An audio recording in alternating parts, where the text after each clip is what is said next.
Welcome, everyone, both of you joining online and those of you who are watching at the watch party at Juniors in River Falls, Wisconsin. Thank you for coming. Tonight's speaker is the latest in the River Falls Sustainability Speaker Series.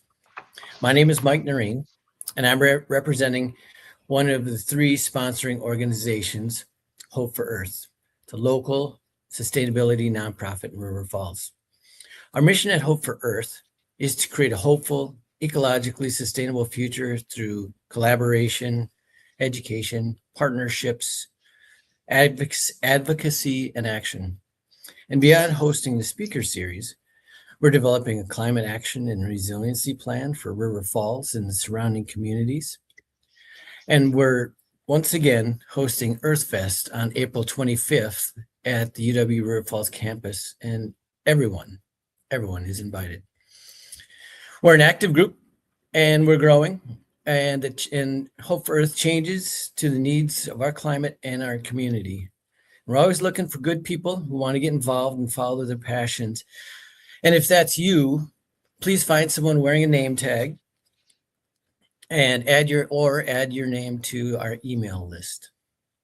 Our other two sponsors are the UW River Falls Office of Sustainability, where staff and students are doing outstanding work. And I encourage you to go up to their table, meet the students, and see all the activities and events that they have going on. Our other sponsor is the River Falls Public Library, who have supported this speaker series throughout its six-year run. Tonight's format, our speaker will present for 45 minutes, and then we'll do Q&A. If you have questions, you can write it in the chat. And to do that, you queue up the YouTube page on the River Falls Public Library. And in that chat, you can ask the question. But if you don't want to do that, you can raise your hand or go see someone with a name tag, and they will put that question in the chat for you. And then our speaker and I will do the Q&A in that last 15 minutes. If you're at the watch party, get up and get some good food and use that drink ticket and perhaps meet somebody new tonight. Tonight's speaker is Lil Milagro Henriquez, and her talk is titled Radical Imagination for Climate Hopeful Futures. Lil Milagro was born and raised in New Orleans and is a 20-year veteran of social and environmental justice activism. She's a mother, a passionate organizer, and a lover of all things nerdy. Love that.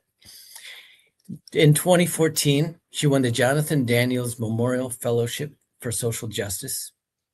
2017, she founded the Mycelium Youth Network, an organization dedicated to preparing and empowering frontline youth for climate change. In 2020, she received the Women's Earth Alliance Fellowship, and in 2021, the Partners Advancing Climate Equity Fellowship.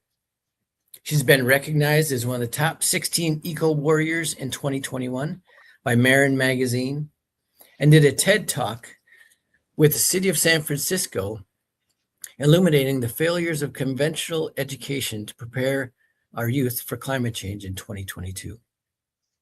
In 2023, she was a panelist at the White House's launch of the 5th National Climate Assessment Report. So in addition to sitting on many climate justice related boards, she's also the executive director of the Mycelium Youth Network. Ladies and gentlemen, please welcome Lil Milagro Henriquez. Kwalitanali nawinoteka Lil Milagro Henriquez ni nawali atikisa Satlan Teshkopali Kwali Nawa Pipil. Hello, everyone. I'm Lil Milagro Henriquez, and I'm the executive director of Mycelium Youth Network. I'm also from, my mom is from a small town in Atikisaya, which is in a country called Cusatlan, which is now known as El Salvador. And on my dad's side of the family, I am from Bluefields, Nicaragua. Just deep gratitude to be here tonight or virtually with y'all from the East Coast or from the West Coast, sorry. And so grateful for Kim and for Mike for inviting me for the Hope for the Earth series and to be able to share space with you. I'm actually really excited about the questions that can come up because this is a topic that is very, very near and dear to my heart, especially in this moment in time that we're in where it feels like a lot of things feel hopeless or that there's very few options for change and resistance and resilience and beauty. And I think that there's actually multiple options. So the more questions that we can have, the more conversations and connections we can make, I think the better. So thank you for letting me be here. I'm just going to put my time on so I have a good sense of how long I've been talking for. I want to start by recognizing that I'm currently in the San Francisco Bay Area on Ohlone territory. I want to also recognize the land of, as I said earlier, my mother's people, which is Cutzatlan, and my dad's people, which is Bluefields in Nicaragua, which is right off the Caribbean coast. I also want to recognize that 3 weeks ago to the day, my amazing father, Carlos Henriquez, passed away. And so I hold him in my heart and dedicate a lot of this talk to him, who really showed me and gave me a love for nature and for books and for all things nerdy. And I actually want to start off with a song. There's a shekere that is in our culture and tradition. I practice the Mexicayo tradition, and it's one of the songs to recognize Earth, Mother Earth, and everything that we're doing to be and can do to be in good relationship with her. So I am not a singer, but I'm sharing this as an offering of community for the land that you are all on, and for the ways in which, as we do work together, we build collective or mycelial, not to be on too much on the nose, but mycelial connections together. So yes, here we go. There. Tonanting, tonanting, tonanting. Tonanting, tonanting, tonanting. Ipamenawali koyoyo shouting, klaflok lamatli tonanting. Ipamenawali koyoyo shouting, klaflok lamatli tonanting. Tonanting, tonanting, tonanting. Tonanting, tonanting, tonanting.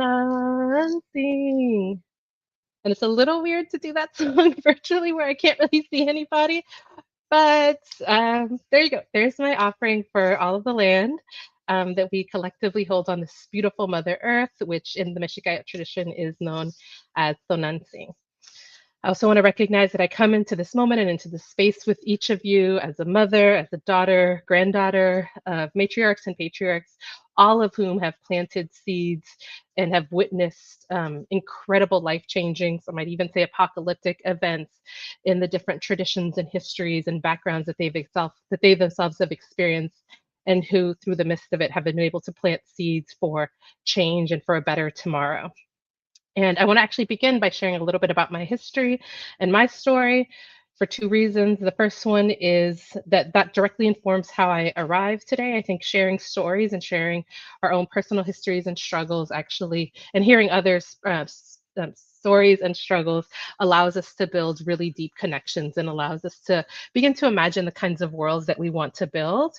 It also informs a lot of the values that I carry in the work that I do with Mycelium Youth Network and at a local, state, and national level. I also want to share it out because I want to deconstruct the idea that the work that we do is separate from who we are and from our history and from our culture. You know, I believe that actually the opposite is true, that we cannot talk about our ecological crisis that we're going through, our political crisis that we're going through, and everything that is happening without a deep understanding of history and a deep understanding of how, from that history, what we can imagine to be able to freedom dream a better world into existence. And so when I think about these legacies and these histories and stories, I think about it, as I said, from three distinct places, or from two distinct places, and one which I haven't talked about, but one is my mother's land, which is Cutzatlan, which is now known as El Salvador. It's the picture on the top left. And you can see like there's these beautiful mountains in the background. And so I think about my grandmother, and my great grandmother, who watched and witnessed the systematic stripping away of old growth forests on those same mountains. This is a picture of her hometown, and who saw that all of that was destroyed so that people can plant shade grown coffee and now corn. And that led to about 50% of the land currently in El Salvador is not, you can't actually plant anything on. It's actually really toxic soil because there was a lot of pesticides that also came out to be able to grow things bigger and better, right? And I think about that grandmother who also witnessed what is called and who experienced what is called in El Salvador la matanza, which is the killing off of indigenous peoples, people that looked exactly like her, for daring to be able to hold on to their cultural and traditional belief, which is that land should be communally owned amongst the Nahuatl Pipil peoples.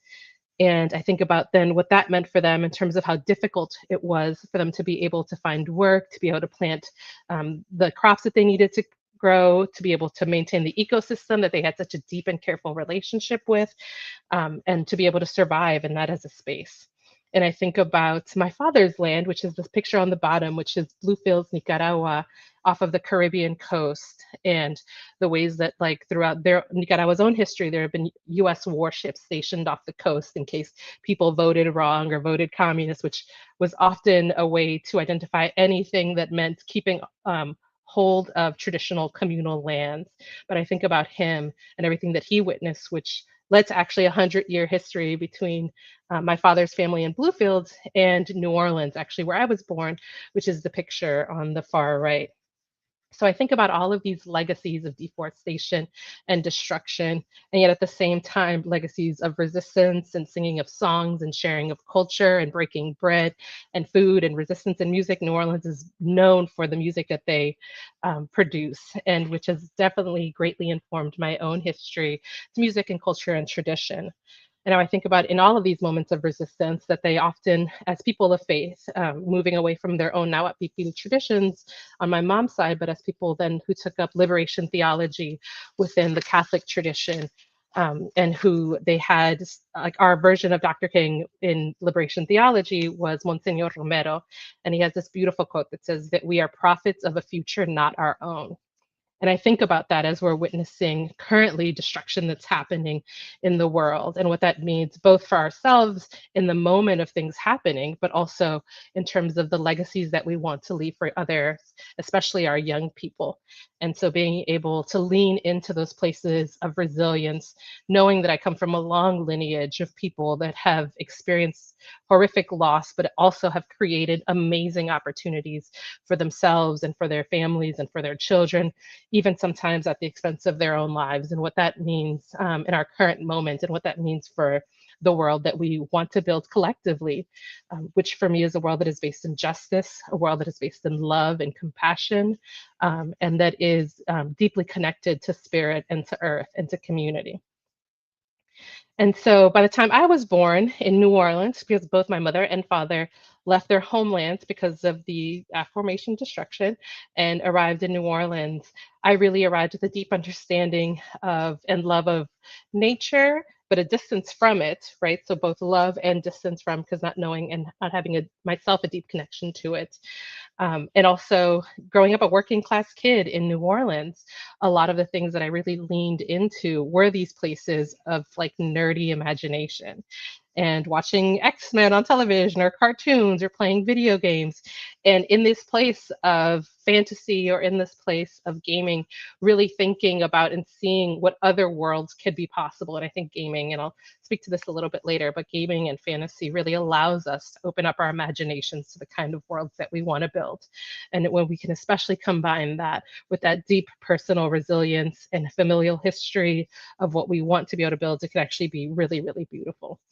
But it wasn't until I really spent time in the mountains of El Salvador or in the ports of Bluefields in Nicaragua, really talking to people and seeing how their deep relationship with the land affected their activism, affected their desire to stand up and have their voices heard and have their communities' voices heard, that it really hit home for me the ways in which we can start using our own faith tradition and community tradition, as well as the worlds that fantasy opens up to be able to create something different. And so I really started practicing Mexicayo tradition, doing Aztec dance, going to ceremonies, going to lodges. At the same time, I started connecting deeply with the roots of liberation theology and everything that could be possible when we use our faith to be able to better the world. But at the same time, those faith traditions, that activism, I didn't really see it connected to environmentalism, because a lot of the people that were doing activism, environmental activism, or a lot of the environmental organizations that I knew of weren't necessarily people that looked like me, right? And so I delved deep into the worlds of labor organizing and immigrant rights. I'm a second generation union activist. My father was a longshoreman for 35 years in New Orleans on the Mississippi River.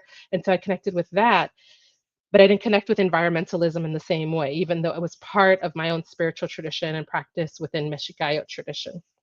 And it really wasn't until the 2017 when I was in working as one of the founding members of Roses in Concrete Community School, which is a school that I was one of the main people that founded in Oakland in 2017, that it really hit home for me in a very, very visceral way. And there's this fantastic meme that's out here. I'm a huge fan of memes, but does climate change will manifest as a series of disasters viewed through phones with footage that get closer and closer to where you live until you're the one that is filming it. And so in 2017, as I said, I was working as the director of organizing at Roses and Concrete Community School, and I was trying to get through my PhD program to combine faith and activism and immigrant women, and trying to do, and I had a small child. And then the 2017 forest fires happened. And that year, wildfires in California burned over 1.5 million acres that year alone. And I remembered during that time seeing students come out of portables with like nosebleeds or complaining about headaches. I was running in my spare time a Dungeons and Dragons group with some group of fifth graders to decompress from all the stress of doing a lot of things. And I remembered once we were in the middle of the fires, the Tubbs fires, and one of the students came in and he had a nosebleed. And I was like, man, this is like really, really intense. And he's like, yeah, this is crazy scary. And what's even more nerve wracking is that adults aren't really talking to us about it. And I remember thinking that this is not okay, especially as a mother with like two kids, one young kid, but like two kids, seeing the ways that like our educational system wasn't preparing these students for the world that they were currently facing, which we all know that will get worse as the impacts of climate change exacerbate. And so I kept feeling like this wasn't okay. And so for me, like I made the connection in that moment and I talked to the students and I was like, well, I don't really know that much about environmentalism or climate adaptation, or I didn't even know the words for climate adaptation and climate mitigation at the time. But I was like, but if I try to figure something out, will you be there with me? And they said that yes, they would be, because what they were experiencing at that time, which is something that I was also similarly experiencing, which is something that so many of us across the world are experiencing, regardless of like culture or country or faith or any of it, race, class, is this huge climate anxiety. And that adults, because adults weren't talking to them, they didn't know how to deal with that. And the education that they were receiving in the schools wasn't talking to them about the things that they could be doing. And so I had this huge sense of anxiety. I talked to them about it, recognized that like they actually were not alone. Because the more I started doing research into this topic, the more I started seeing that actually what these group of fifth graders were feeling, what I was feeling, was felt globally.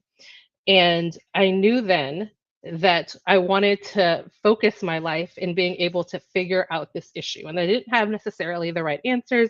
I didn't know even the right questions to ask, but I was in a space of being able to be there directly with young people, with this group of fifth graders, and try to think this things through together.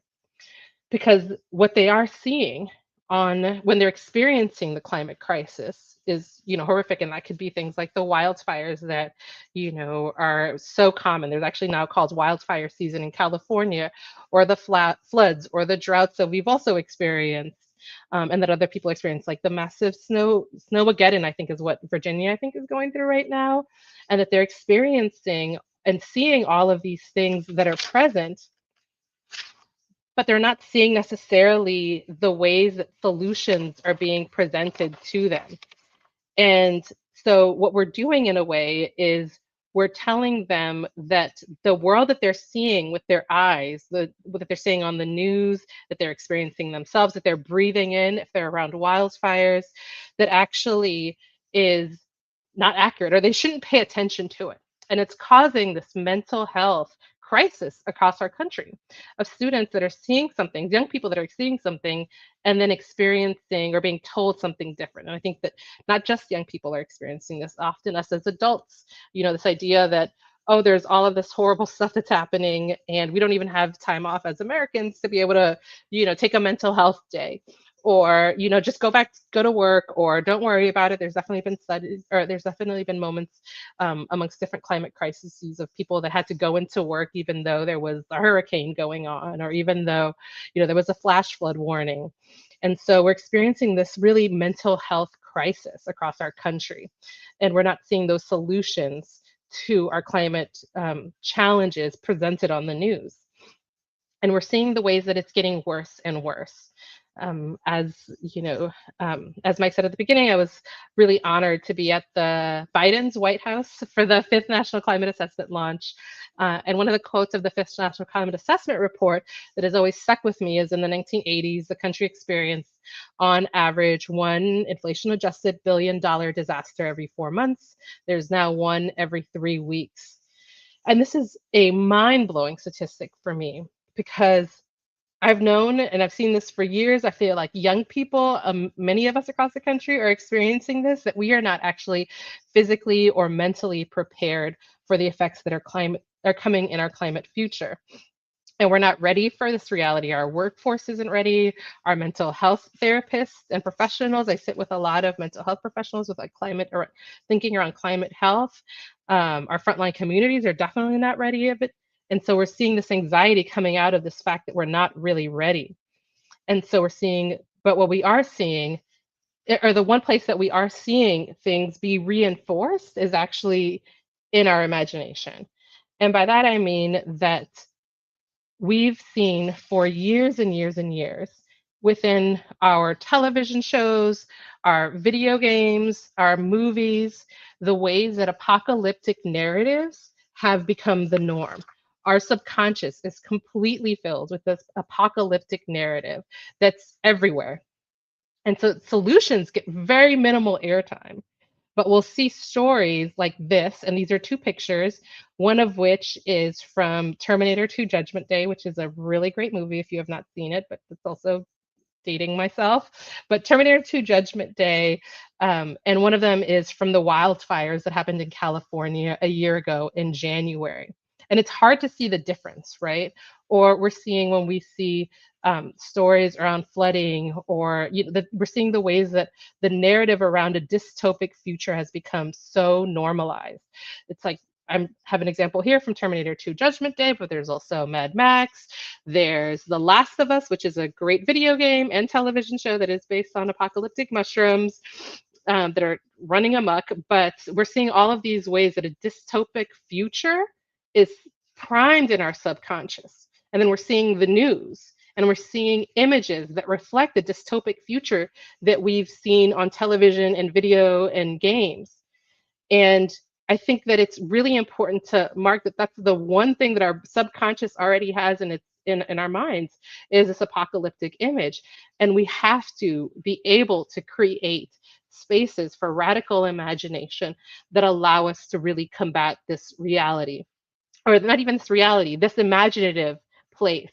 Because the moment we begin to normalize the possibility of a dystopic future, then we've already lost. Because we cannot build the world that we want to see if we cannot imagine it.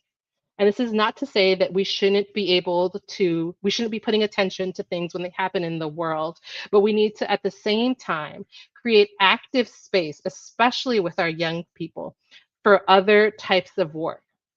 And other work that allows for a space of imagination, to help open up a place of possibility for people, young people especially, to imagine a future that feels exciting and that feels hopeful for them, because they want a future that feels exciting and hopeful for them. They don't want to, as many of us don't want to be stuck in this climate doomism space. They want the opportunity to co-create with us a world that is exciting, that's hopeful, that's like talking about problems head on and really taking an active hope perspective in this.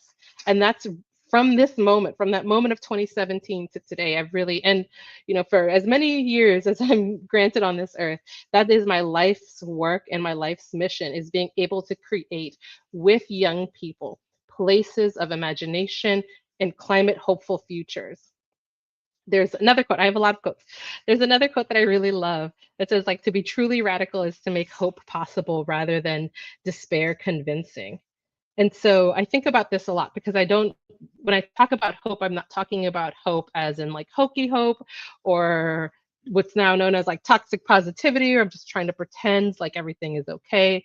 I think that's not what I'm trying to do. I'm trying to really create a space where we can have really honest conversations about what allowed us, or the reasons for, actually better said, the reasons for why we are in our current ecological moment in time, crisis that we are in, our current political crisis that we are in, to have honest conversations to say what got us here. Now, what kinds of hopeful, pragmatic, realistically optimistic is another way I talk about it, hopeful futures can we create with the amazing amount of climate solutions that are out there?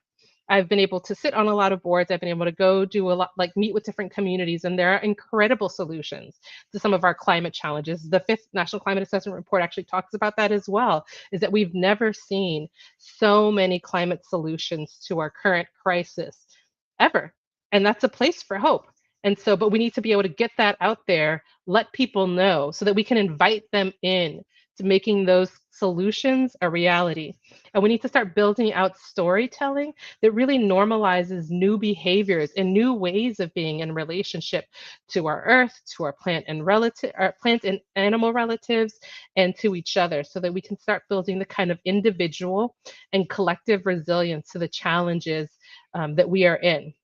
And we do that by doing some of the things that I did at the very beginning, which is sharing our own histories, sharing our own stories of resilience, and also creating space for young people to be able to tell their stories, to be able to share from an honest, real perspective without feeling like we have to fix anything, without feeling like we have to have the answers for everything, to share out their worries and their concerns, and also their hope for the future. Because the thing is that when we invite young people to co-create solutions with us, and we give them the opportunity to envision a different reality, they really do. And so this is the work of Mycelium Youth Network, which is my organization.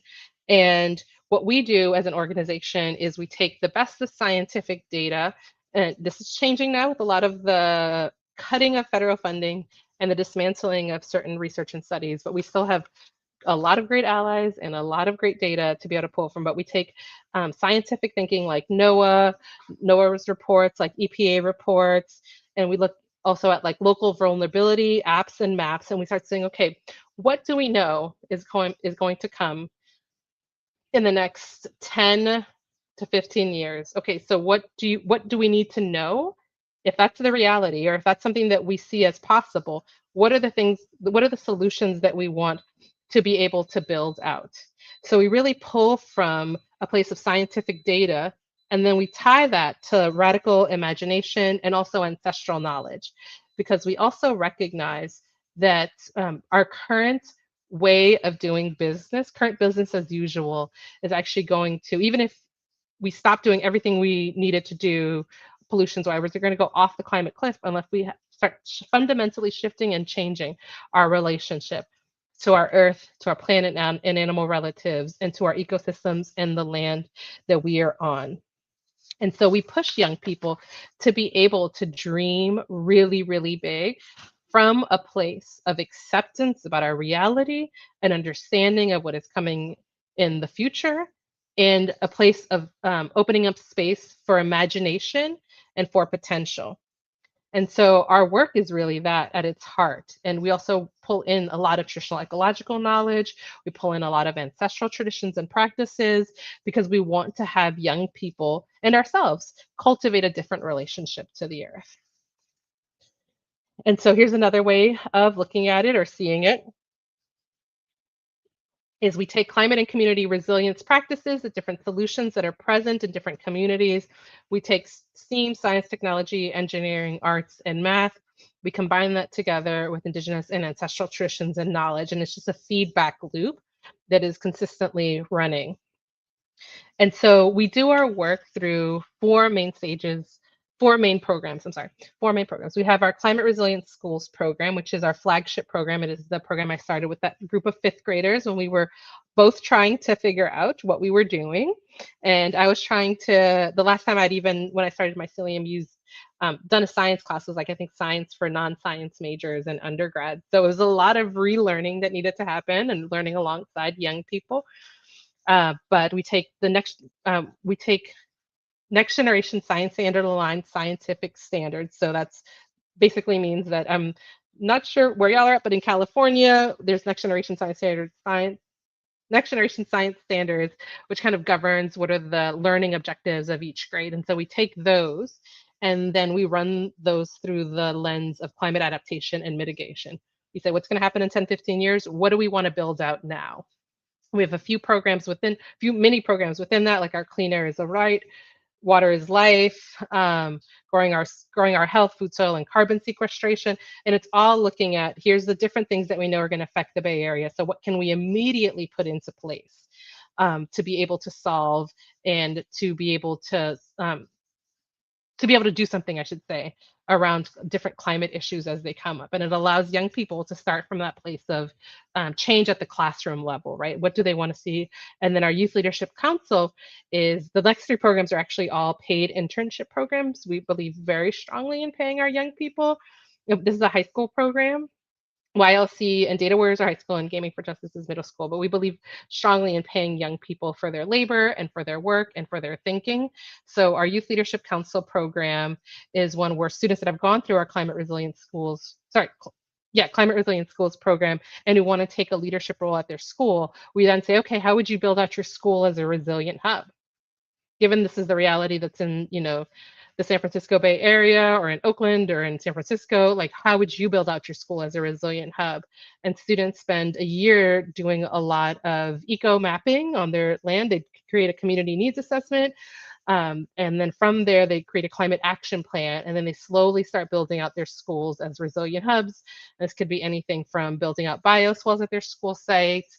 It's just about the recent projects, building up bioswales, putting up water catchment systems, doing myco remediation, which is using mushrooms to remediate soil so that the food that you're growing on a particular piece of land is actually much healthier.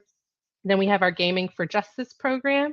It's our environmental justice Dungeons and Dragons program. So we look at moments from the Bay Area's history and present that have had an environmental or social impact, and then we put it into a fantasy setting. So it's a way for students to take a topic like atmospheric rivers, which is something that is new to California, but atmospheric rivers, which is like, really torrential downpours that are happening, and then to play that out as a fantasy game and like, what would you see and what would you do? And maybe let's talk about how systems get out of sync with one another and what causes these kinds of things, or wildfires or sea level rise, but they're able to play it out in game format. So it's a way to open up, again, spaces of possibility and imagination for students to also see themselves as leaders in creating those solutions. There's lots of studies that show that tabletop role-playing games have an exponentially high impact on students' mental health, on the ways that they work together, on their STEAM skills, science, technology, engineering, arts, and math. And then, so that's that program, which is now transitioning into a middle school leadership and storytelling, where we're teaching young people to be able to do this with one another at a local site like our Shoreline. Lastly, we have our Data Warriors program, which is the evaluative arm of our organization. And that's where high schoolers and recent high school graduates come together with us and start developing out the metrics that we're utilizing to show our success. in a particular program. So they're the ones that tell us, here's what success looks like at a mental level, at an emotional level, at a scientific level, at an educational level, across all of our programming.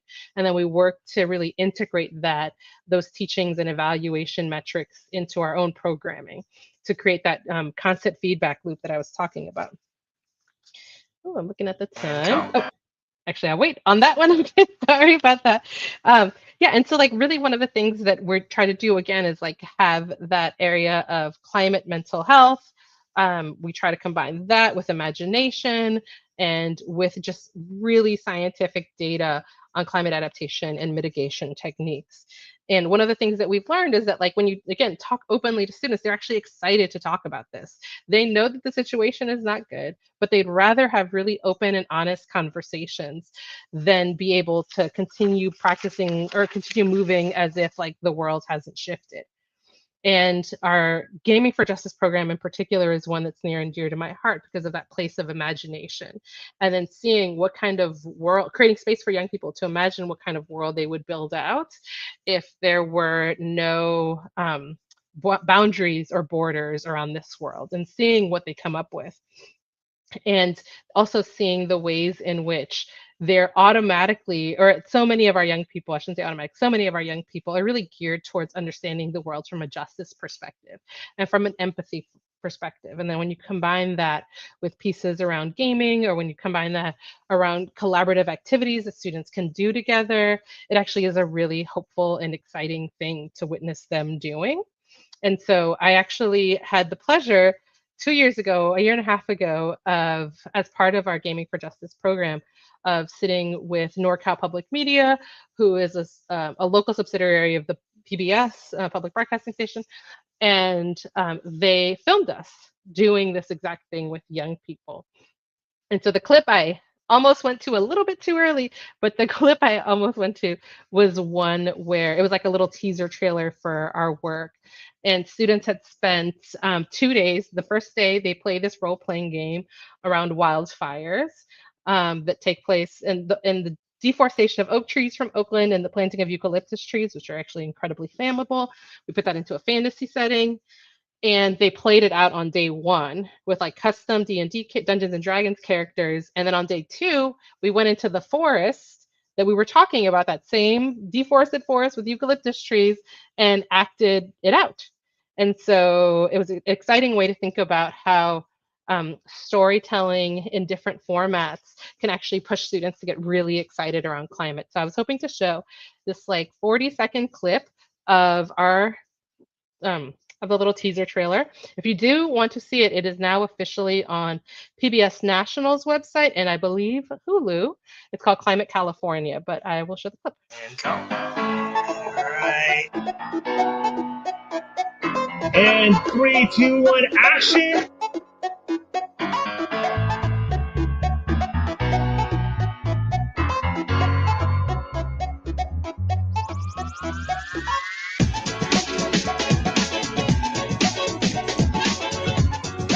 Are you with us? Yes!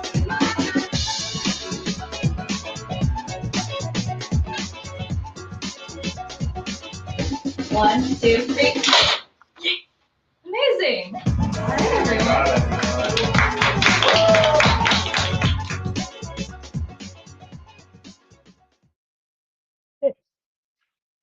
I didn't time that drink of tea quite perfectly.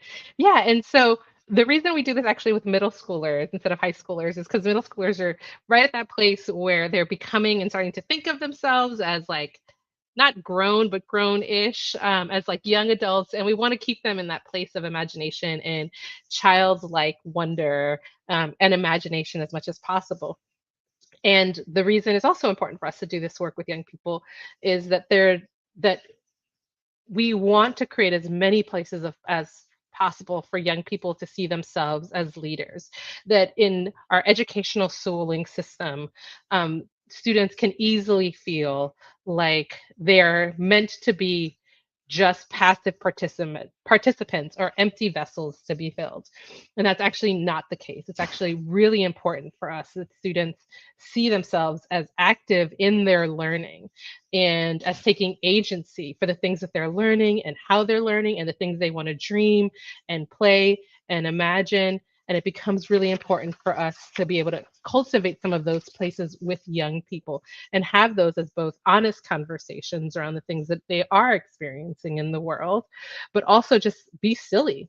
Because climate is such a serious, can be a very, is actually, is a very serious, and climate change is a very serious topic. And unless we have places where we can just play and dream and imagine, share stories, sing songs, be silly, it can easily become incredibly overwhelming. And so, as we create spaces for play, we're actually creating spaces for youth to have a way to lower their climate anxiety as they're experiencing these things. And we think that that actually is fundamental to how we can imagine climate justice in the world. And so this radical imagination for the future starts with us from this place of play and imagination and agency. The picture at the top is we are releasing a compendium in it's a little bit delayed, but at the beginning, hopefully, of Q2, which is 10 adventures that we've created in that are based on the San Francisco Bay Area, that each have a climate story and being able to create space for imagination and play for young people. And recognizing that when we create space for young people, we're actually tapping into the thing that they do really, really well, which is imagining better futures. You know, every great movement, like modern movement in history in the United States, has largely been started by young people asking the question of why can't we do things differently? That we recognize that this is how it's been done in the past, but there are different, better ways to do things. And young people, because they're not as invested in exactly the same way that adults are with like our mortgages or our bills or having to think about rent, they have that space to be able to dream. And they also have that space of empathy and compassion. A study from Current Biology Today showed that kids as young as 3 years old have an innate sense of justice and have an innate sense of wanting to make the world better. And so we lean into that place and we lean into the ways that young people are really excited to have these conversations. They're not just on their phones all the time, although even when they're on their phones, they find fantastic ways to organize and to do walkouts and to coordinate with other people in ways that as an elder millennial, I don't have in the exact same way. And so I actually wanted to take a moment to have us imagine what we would like to see the world. Because for me and for Mycelium, it looks like a very, very different, or not very, hopefully not very, very different, but it looks like a very particular thing that's very place-based and that's based on our location and the work that we do in the world with young people and creating opportunities for them to be leaders. And I want us to actually think about what that could look like for us. And so as we're thinking about that, I have this quote that I want us to like kind of frame in our minds. I'm very cognizant about the time, but have this quote that can hopefully help us think through that as a possibility. This is from our PBS special, but N.K. Jemisin is like a Black futuristic writer, fantasy writer. I highly recommend her. And she says, dreaming is impossible without myths. If we don't have enough myths of our own, we'll latch on to those of others, even if those myths make us believe terrible or false things about ourselves. Tolkien understood this, I think, because it's human nature. Call it the seeker ego, call it common sense, call it pragmatism, call it learned helplessness, but the mind craves boundaries. Depending on the myths we believe in, those boundaries can be manifestingly vast or crushingly tight. So when I'm asking us to lean into a place of imagination, of leaning into a place of potentially even fantasy, but of imagination for the world that we want to build, what we're doing is we're creating a collective vision of the world together that we can start actively building towards. So I want us to show this. I want to show this quick video, and then I'm going to show. I have a couple questions after that.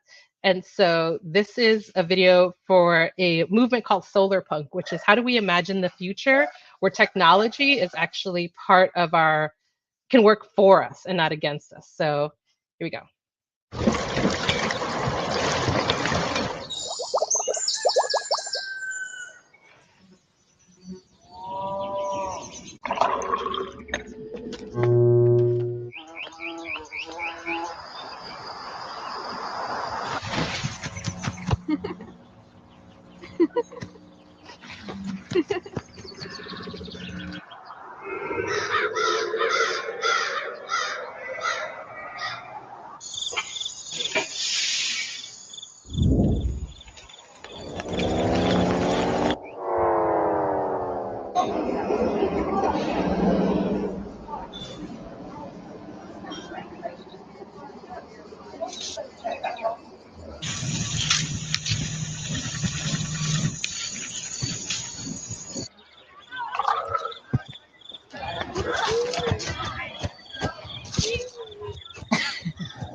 Thank you. So I love showing this because I really believe in the solar punk movement. And again, it's where technology is blended with our everyday, so it'll actually work for us. I know I'm quite a bit skeptical about AI and having, I know I already had the video or the slide up about Terminator 2 Judgment Day, but I like to actually imagine, like, what could technology that works for us look like? How can technology actually support us in developing a relationship with the land? Because at each of those moments within the solar punk video, there was a development of a relationship with the land.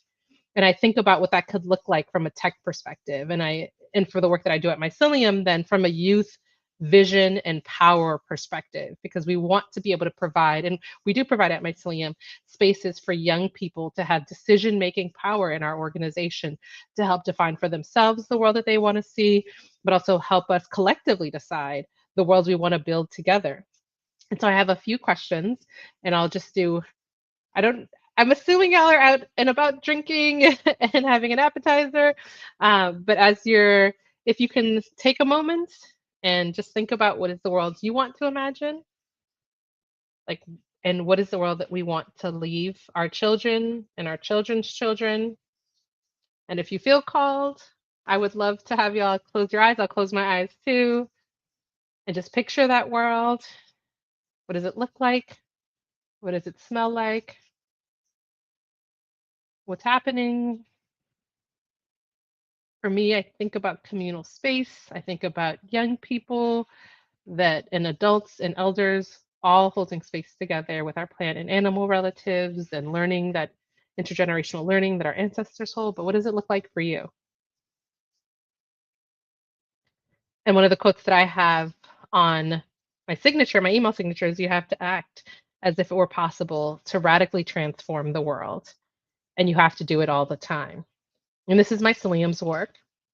I'm honored to have been given the opportunity to share Mycelium's work and my own history and background that made me even freedom dream Mycelium into being, with and alongside young people.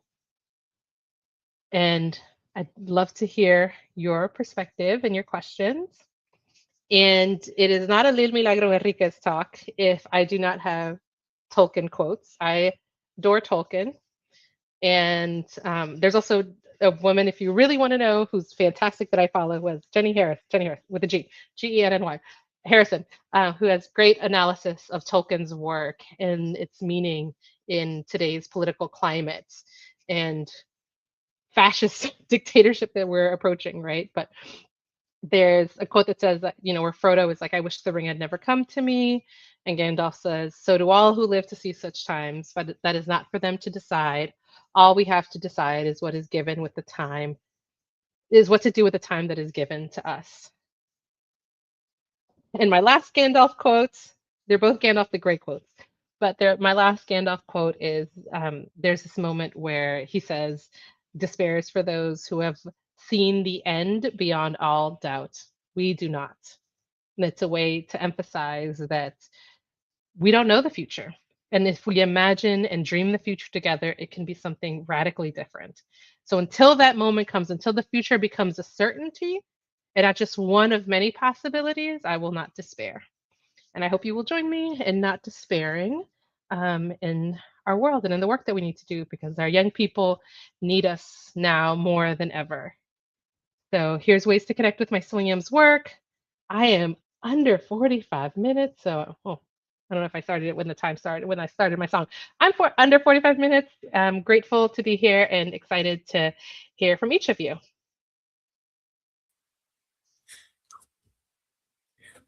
That was great. I popped over to the watch party. It's pretty full. People are having a good time, and Good. and the screen unfortunately was a little small, so there might be some questions if they didn't see something that they wanted to see. But luckily, you can go back and watch this on YouTube at the River Falls Public Library channel. I've got a question for you. And so if you are a small town, like Midwest town, like where we're at, where do often they start with developing that that space for youth to dream big? Is there any tangible things you could get us started with? Yeah, that's a great question. So I now live in a small town, small for the Bay Area, which is about 17,000 people, called Pinole. And I was really excited to move to Pinole because it's a small town and it has a small town in the Bay Area vibe. And I was really, and I love the work that local government can do to be able to make quick, meaningful change in people's lives that people can see. And so I think about and I'm currently I'm the public service commissioner, one of the public service commissioners for Pinole. And so wanting to do things like be able to plan actions, talk to like my local government officials to say like, here's something that I want to do, or here's this thing that I have. Maybe we can get some people together. One of the things I think that people can do is like go to a local library. Libraries are amazing sources for people to receive information. It's one of the last sources where you don't have to actually purchase something to be in space together.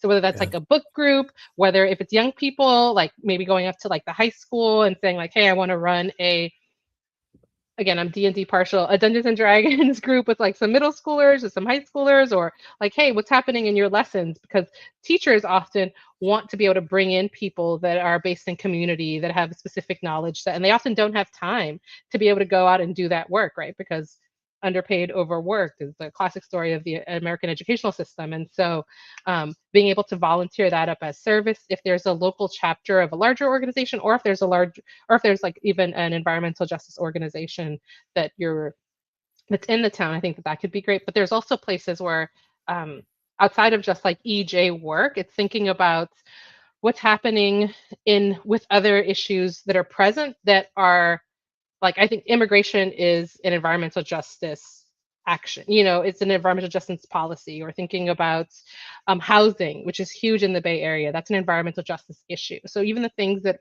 we don't traditionally consider environmental justice issues could be great places to start conversations, whether that's through volunteering or figuring out what's happening, or like I said, going to a local library group and starting things. Like there are all of these ways to get involved, because the studies consistently show and I often go to Yale Climate Connections, and they have a newsletter that comes out of fantastic research that comes out, and people are concerned. They just don't know what to do or how to plug in. So if it's like, hey, I want to start this one group, I want to organize my block, I want to talk to my neighbors and organize in the Bay Area, they're called, it's called CORE, Community of Oakland Responding to Emergencies. And we all learn climate emergencies, so that I know my neighbors, and I know if there is an earthquake, I know that Betsy down the street actually is going to need physical support to be able to get out of her house. Or if the electricity goes out, maybe there's an apartment complex with somebody that has a disability that might need support. There's all of these places to get involved that I think, and then seeing what sparks and what can happen that's unique to that group of people. Excellent. Yeah, I think you bring up a really good point that climate work isn't just just based on carbon itself and energy production. There's lots of facets to it, and it can you can find your passion if it's in housing or food or taking care of your fellow neighbor. Let's see if there's any questions. I'm not seeing them pop up, but I have a question on Dungeons and Dragons and the applicability. The gaming is so popular with the younger crowd that is there a possibility that your imaginative future through Dungeons and Dragons could be, is there any parallels with other games out there that Oh yeah, could people are playing? yeah. I mean, I think what I love about Dungeons and Dragons is that it's just you can imagine anything. Obviously, there's rules that bound the world, but you can imagine and do anything in game. And so any set of rules that will allow you people to like come together and create. There's Coyote and Crow, which is a fantastic native, what I would call like what's called TTRPG, tabletop role playing game that's out there. But there's actually also cozy games and video games. And cozy games are games that people play to relax. And they've really taken off since the pandemic. And we were in the middle of a pandemic. And like people often think of like Animal Crossing or Stardew Valley are the two biggest known. And they actually, there was a really informal study out of somewhere in Europe that showed that if you play 20 minutes of a cozy game, that it has the same similar effects on parts of your brain as not the full thing, but like as meditation, because they're meant to be calming and they're meant to be soothing. And the music is nice and chill. And you can actually learn a lot around environmental issues. A lot of cozy games have an environmental focus to them. Coral Island is one of them that I can think of off the top of my head. Garden Story is another. So there's all these games, and the majority of people in the United States play video games. So it's a way to reach a broad audience of people that are already inclined to be interested in environmental issues, because the majority of gamers, video gamers, are more likely, what is it, like about 10 to 15% more likely to take action on climate than the general population. So you have people that are playing games that have a relaxing mental health impact, that are interested in climate and the environment, and that you can have conversations with. So there's lots of cozy games out there. I recommend quite a few that can have a similar effect of connecting. And there's a lot of them that you can play together and collaboratively. So you can actually connect with other people around the gameplay mechanics. Is there a possibility to gamify things like Project Drawdown or climate mitigation research? Mycelium is in the process of creating a video game. We are in planning stages to create one on shoreline and sea level rise. I think there is. I think we should. I'm always cautious when people say gamify something, because it shouldn't feel like you're learning, and it shouldn't feel like it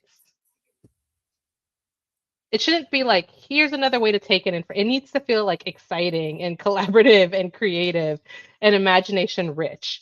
And there's ways to do that. I mean, Mycelium has a whole compendium about 10 ways to do that, 10 different adventures, but like it should be really expansive.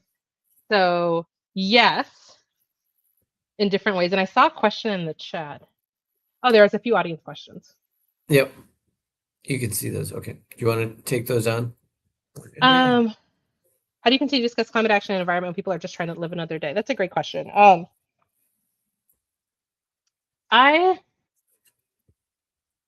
think it's necessary to do that, to discuss climate and the environment from a what do we want to imagine kind of place. And the reason I'm saying it like that is there are a lot of horrible things, and there's a lot of ways that people feel powerless, and we are taught to feel powerless around the environment, I think, and very intentionally so. And so and around climate change in particular, because when we feel powerless, then we're not going to push for change. We're not going to push for action or something to be different. And so I the best conversations I've had when I've had conversations with both young people as well as adults has been ones that I'm like, man, this is like a lot. Like, what's recognizing what's there. Again, not toxic positivity, recognizing the reality and say like, well, what would you like? What should we do? Like, what do you want to build? What should we dream or imagine? Like, let's think about something like wildfires. Yeah, like, oh man, like the smoke is blah blah blah blah blah coming up really intensely. Like, what do you think we can do? Or what, just like from that, how do you open up space for imagination and possibility? Or is there something we can do? Or I don't know. I think that just people don't want to talk about it because they feel powerless. So creating opportunities for people to envision change, whether that's like, let's go to a city council meeting. There was something coming up recently in Panola around oil and gas. And I'm like, let's go to this one thing. Like, here's something active that we can do together to mitigate, to like offset some of this like nasty depression stuff. Like, because, or, like larger news, like I can't do something about all of these 5 things, but I can go to this local action at my town hall, or at my at city hall, or I can do this one thing and then seeing what comes up. Or, oh, like we haven't felt like we've been listened to. Is there something that you think we can do? Maybe we just have a conversation. And I think that place of like, let's just have a conversation, whether that's with elected officials or whether that's like in a book club or at a library event, I think people will come because studies show that that's actually what people want, are places to put their actions when everything in like a very local level. And that's why I think like small towns are fantastic at a very localized level, that they can see immediate impact. That's what we do with young people. We're like, start in the classroom, start with like individually, and then grow it out from there. I mean, yeah, that's what I would say. And doing it in a way that's like, what feels hopeful or exciting, or what are some solutions to issues that are similar to the ones that we're going through in our neighborhood that maybe we haven't implemented yet here, but this one town and like Dubuque, Iowa is doing incredible things around climate. And I adore Dubuque, Iowa. And so thinking about like, is there similarities? So know that like maybe we can reach out to them, or just things like that.